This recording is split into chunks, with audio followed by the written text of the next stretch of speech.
Ayun, tanghali na ako nagising at napakaganda ng panahon. Naisip ko tuloy mag-aya ng tropa ng mamingwit. Kaya mag-aya ako. Tara. Ayun, nayaya natin ang isa nating kaibigan na mamingwit at pumayag at dali-dali na rin kami agad aalis. Baka buti pa kami ng ulan at nangungulimlim. Ayan, ready na ang aming mga gamit. Kaya pwede na agad tayong lumakad para makarami. At kami po ay pumunta muna sa kanya pamangkin dahil kasi ang kanyang pera ay naiwan. Wala kami pambili ng pain. Dahil siya ay dadalaw lang kanina at naiwan ang kanyang pera pambili ng pain. Ano kami doon, titingin lang ng isda. Napakasipag na mga batang yan, nakikita nyo naman, di ba? At kami ay nabutan pa ng ulan. Mukhang gagabihin pa yata kami sa aming pupuntahang spot.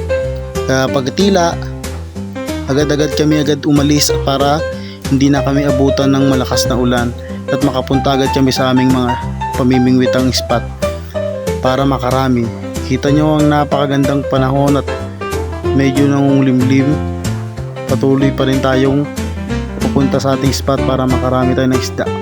Tara. At ayun, nandito na tayo sa Amaya kung saan tayo pwepwesto ng mga spot at maghahanap ng ating pwepwestuhang may isda. Dati kasi ay dito na ako namingwit at nakarami ako dito ng mga isda sa lugar na to. Doon tayo pwepwesto sa Purok 5 sa Amaya. At yan, dito lang natin iiwan na ating sasakyan. Malapit lang sa amin para hakita namin. Tara, tayo simulan na natin at ito na nga yung spot nating pipwestuhan. Napakalinis at napakaganda.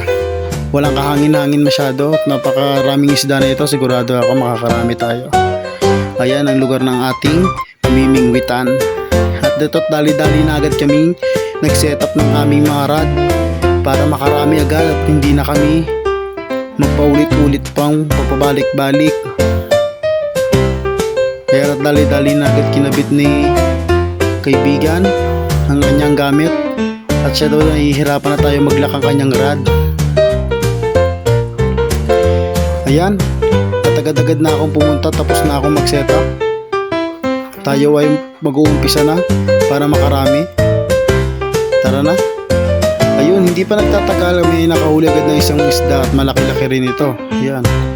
Ito po ay isang bagaong. Masarap yan, lalo sa paksiw. Gustong gusto ko yung isdang yan, guys. Sabihin nyo kung anong isda to sa inyong lugar.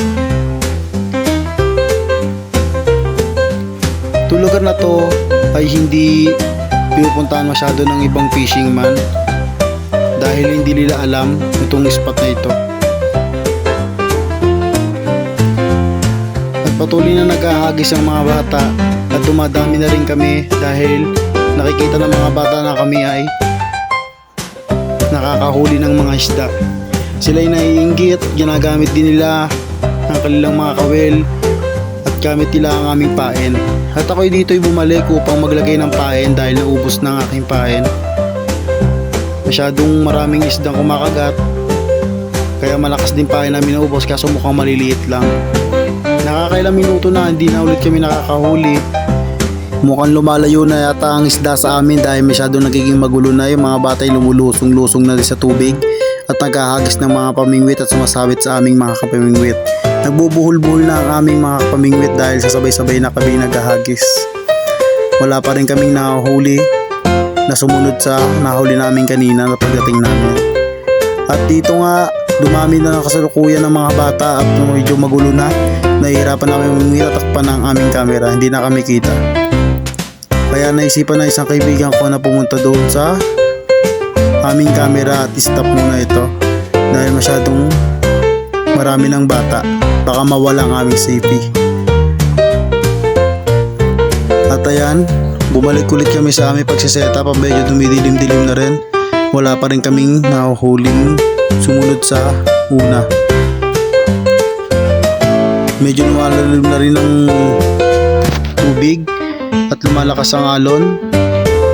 Nakakaramdam na rin kami ng hangin. Mukhang kailangan na rin naming umuwi na. Isip-isip ko na rin na magyaya na umuwi dahil sa dumadami na rin yung mga bata at umabot ang dilim. Mukhang uulan pa, kumukulog-kulog pa ng gatong mga oras. Kayangan dito lang tayo guys. Salamat. Thank you for watching. Bye.